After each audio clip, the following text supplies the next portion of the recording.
সুপ্রিয় দর্শক, কেমন আছেন? চলে আসলাম এইমাত্র আগামীকাল খুবই গুরুত্বপূর্ণ ঘূর্ণিঝড়, ঝড় বৃষ্টি, শিলাবৃষ্টি, কালবৈশাখী ঝড় এবং আবহাওয়ার খবর নিয়ে দর্শক আজকে ভিডিওতে জানিয়ে দেবো আগামীকাল 24 ঘন্টায় কেমন থাকার সম্ভাবনা রয়েছে বাংলাদেশে 8টি বিভাগে 64 জেলা আবহাওয়া পরিস্থিতি, এবং আরও জানিয়ে দেবো পশ্চিমবঙ্গে কোথাও কোনো বৃষ্টিপাতের সম্ভাবনা আছে কি না।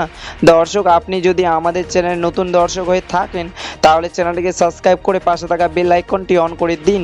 তো চলুন এবার জেনে নিই এক নজরে। দর্শক, ইতিমধ্যে গত 24 ঘন্টায় আবহাওয়াবিদ বাংলাদেশের সর্বনিম্ন তাপমাত্রা রেকর্ড করেছেন রংপুর বিভাগে 35 থেকে 34 ডিগ্রি সেলসিয়াস, এবং আবহাওয়াবিদ আরও জানিয়েছেন ইতিমধ্যে চট্টগ্রাম, পঞ্চগড়, খুলনা, যশোর, ঢাকা, গাজীপুর, ফরিদপুর, সিলেট, হবিগঞ্জ, ময়মনসিংহ, টাঙ্গাইল ও রংপুর জেলায় আকাশ মেঘলা এবং আগামী কয়েকদিন মেঘলা আকাশ থাকার সম্ভাবনা রয়েছে।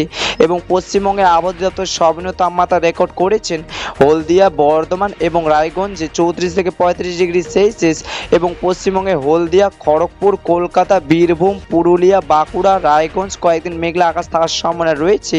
দর্শক, এবার সরাসরি চলে আসলাম মেঘ বিশিষ্টার পূর্বাভাস চিত্রে, এবং এই মুহূর্তে দেখতে পাচ্ছি আজ এবং আগামীকাল 24 ঘন্টায় বাংলাদেশে 8টি বিভাগে 64 জেলা আকাশ মেঘলা থাকার সম্ভাবনা রয়েছে।